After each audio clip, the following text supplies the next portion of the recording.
Hi, I'm Callie and welcome to Kapowski Reads. There's a car just outside my house that's sitting idling with the loudest exhaust. I can't drive now. Oh, exhaust, that's it. So I'm hoping my microphone doesn't pick that up, but if it does, I'm sorry. This week I decided to focus on one of my challenges for the hardest reading challenge you'll ever do, and I focused on the read a series prompt. So for this I had to just read a complete series that was 4 or more books long, and I took this as the opportunity to finally read the book series of one of my favourite TV series ever, which is Red Dwarf. I actually haven't read these books before. I had planned to. I planned to read these books when I was a child. My cousin John won't be watching this. He had all of these books and I coveted them so much and I wanted to read them and he wouldn't let me read them. And so I really wanted to read them, but I wasn't allowed. But I got my own money now, John, and I bought them myself. I've been buying these over the last few years from charity shops, and I finished my collection last year, but I didn't read them because of course I didn't, but I read them now. For anybody who doesn't know, because I don't know how, sometimes I think something's really popular if I like it. I assume everybody likes it, but that might not be the case. Red Dwarf is a sci-fi comedy series, and in my humble opinion it is one of the best examples of British comedy. Started in 1988. There are 12 seasons and a movie, and I've had a great time with all of them. The series actually ended in the 90s, but then it got picked up again. It used to be on BBC, then it got picked up by Dave, which I think has changed its name by now, probably, but it got picked up by a British comedy channel, and they commissioned a whole bunch of new series and all of the cast came back and it was just glorious. So let me tell you a little bit more about the characters before I go into the books. Dave Lister. Dave is the last human alive because he stowed away a cat on Red Dwarf, which is a mining ship, and he found himself in stasis as a punishment. A lot of things happen, and suddenly 3 million years later he's brought out of stasis and it's him, just him. There are no other humans alive, but that cat had some kittens and those kittens had some kittens, and 3 million years later we have Cat, who is the coolest character. He is stylish. He would describe himself as a ladies' man, despite never having met a lady. He'd still want that title. He is a fashionista and he is not super smart. He's, again, absolutely lovable though. Like, you can't help but root for him, and you just know, like, how have you gotten this far in life? It's a miracle. We have Arnold J. Rimmer, who is a hologram, and in his human form he was bunkmates with Dave Lister. They were not friends. They are two very opposite kind of characters. Rimmer, as he is always referred to unless he's being given a mean nickname, he is a little bit of a job's worth. He is completely incompetent. He has delusions of grandeur. He thinks he is the greatest and that the world is against him, and the only reason he's not gotten far in life is because other people have held him back. It's not to do with him, you know, anything he's done himself. And like, he's achieved things. There are other people who would be perfectly happy with the achievements that Rimmer has, but not Rimmer. He wants to be better than everybody, and no charisma for that man. But again, you know, he's not lovable, but he's very fun. And we have Crichton, who is a basically like a robot. He is kind of like best described as a robot kind of butler, and his entire purpose that he's programmed for is to serve humans. So that's what he does. But they form this gorgeous kind of like family relationship, and it's so lovely to read, and it's so kind of wholesome almost. And I just loved it. The characters from the series are very much the characters that we have in the book series though.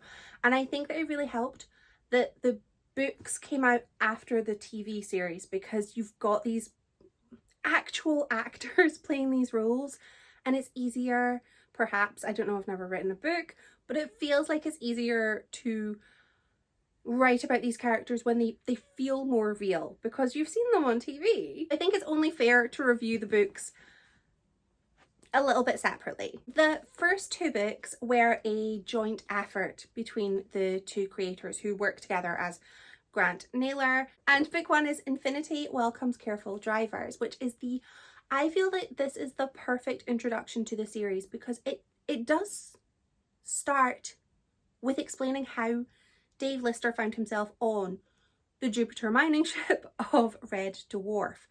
He is just trying to find his way back to Earth. That's his goal. He just wants to go to Earth, wants to have a farm in Fiji and live out his life. He finds himself passage on Red Dwarf because that ship is going to go off, do some mining, and then go back to Earth. All he has to do is be there for 3 years and boom, he's home. We then get to see him on Red Dwarf, where he is a 3rd level technician. Basically his job is to check that the chicken soup in the vending machines is working perfectly and that people are getting their soup. This book then gives us like 3 distinct different episodes, if you will, from Red Dwarf, and it was so much fun having a chance to get to know the characters a little bit better, because there's more scope for character development in a novel than in like a 20-minute episode. So I really enjoyed getting to know those characters a little bit more.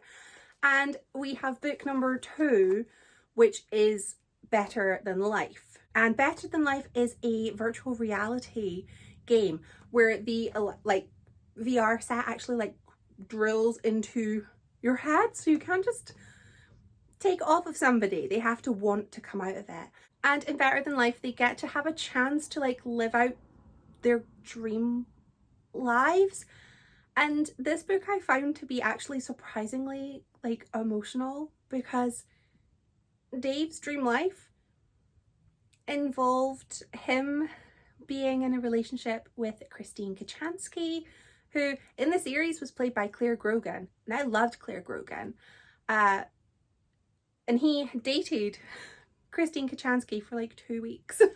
2 weeks on Red Dwarf, and because he's got all the time in the world, he's the last human. He's never going to find human companionship again. He's so focused on the last piece of human companionship that he had. And it was just kind of really sad seeing like all he wanted was to settle down, have a nice home with the wife, have a couple of kids, Jim and Bexley, and just live a nice quiet life. And it was so sad. It was so sad. Even though the series really does have him focusing on Kachanski, the book really made it feel a lot sadder because the reality of his existence as the last human alive, like that's kind of it. Your companionship is with your cabin mates. There's no Christine Kachanski, she's long gone, which was so sad. And conversely, Arnold Rimmer's Perfect Life. The thing about Arnold Rimmer is that while he is hated by most people, he is hated by nobody quite as much as himself. He doesn't allow himself to be happy, even in the game of Better Than Life, when you get to choose your perfect life. He chooses chaos. He can't just let himself be happy. And I just felt like this was a really, really good moment for the characters to just shine, and they really felt so real.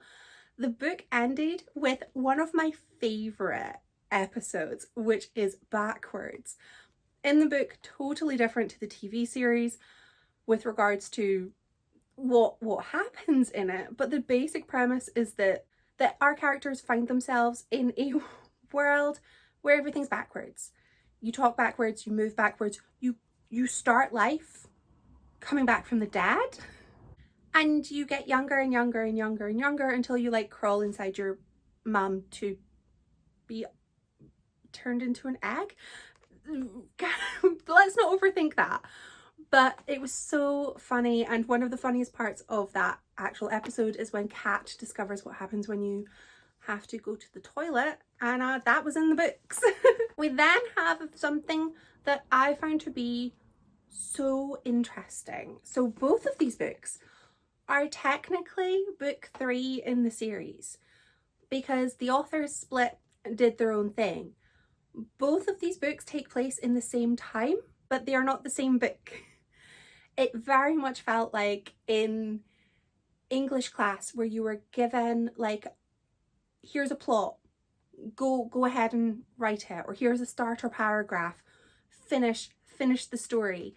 That's what this sort of duo of books felt like. So this book came out first, so we'll go with Last Human. This book actually started in the way that so many of the episodes did, where they were standalones, and we have Dave, who has found himself in Siberia with a C for cyborg, and he is in a prison. He didn't do the crime, but he's gonna do the time, and we go on a little bit of a quest to first of all find what's happened to Dave Lister, get Dave Lister, and then recover from the chaos that has ensued from freeing Dave Lister. I really like this book, but I have to say that this was a lot darker than the rest of the quartet. I found that my least favourite episodes of the series were the darker ones, the kind of more gory ones, such as the episode where there are 3 versions of Red Dwarf, and one of them is all sweetness and light, one of them is sort of neutral, and the other one is like dark and kind of gross. And the kind of evil version of the ship was my least favourite. That's not one of my favourite episodes. There are so many that are, but the darker ones, they weren't my favourites. But I suppose I was very young when I started watching the series, and I picked my favourites, you know, as a child. But this book also features Christine Kochanski, who, we're just gonna go with it. She's come back and she's joined the gang, and things haven't really changed too much. When a new character comes in, you sort of wonder, is the dynamic gonna change? And no, not really. Nobody's on their best behaviour at all. This was a really fun book, but it was the darkness of it and the kind of bleakness, I suppose, that I actually think this was my least favourite of the set, but I still gave it 4 stars.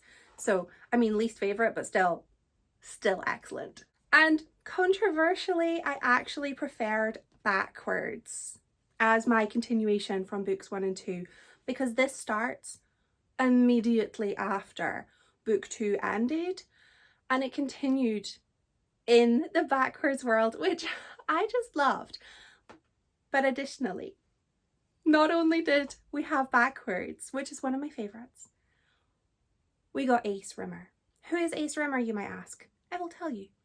He is the alternate reality version of Arnold J. Rimmer. And because he's an alternate reality version, he is charismatic. He's got a bouffant for hair. He's just, what a guy. Everybody always says, is Ace, what a guy. Everyone loves him. How could you not?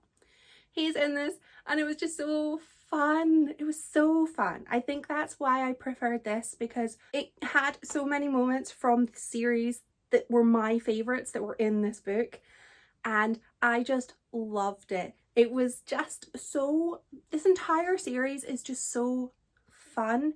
It's such a light, I know I said the third book is quite dark, but I just mean comparatively. Overall, this is a really light, kind of popcorny kind of series. I read all 4 of these books. I started reading them on Sunday and I finished them on Tuesday. So, you know, pretty quickly. I had a great time with these and I'm so happy that I read them, and I'm so annoyed at Cousin John for not letting me read his books, but also to me for not reading them. I had them all in my grubby mitts last year. I should have read them then, and I didn't. What I did do instead was rewatch the series, which was also an excellent choice.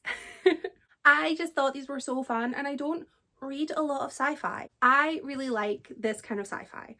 The sort of space opera, light, relatively low stakes because the bad things already happened. Last human, there's no Earth, that kind of thing. But that's the kind of sci-fi I want to read.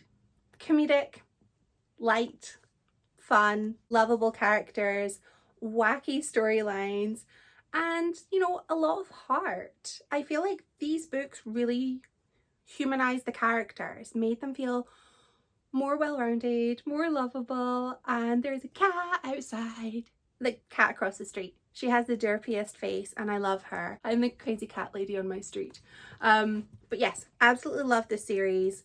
Highly recommend it. If you haven't watched Red Dwarf, the TV series, I implore you to do so. It's a great time and every episode's really short. But I do warn you, there's 12 seasons and a movie. You'll, if you like it, you've got loads of watching to do. I gave the books, book 1 I gave 5 stars, book 2 5 stars, book 3 4 stars, and book 4 5 stars. I also 100% appreciate that my rating and my review of these books in this series is heavily weighted, probably, by my love of the TV series. And I won't apologise for that, because that's just how it is. Let me know if you've read/watched Red Dwarf, because in my mind it's really, really popular and everyone loves it. And if you have any sci-fi recommendations, please let me know, because I want to read more sci-fi. Thank you so much for watching. Bye!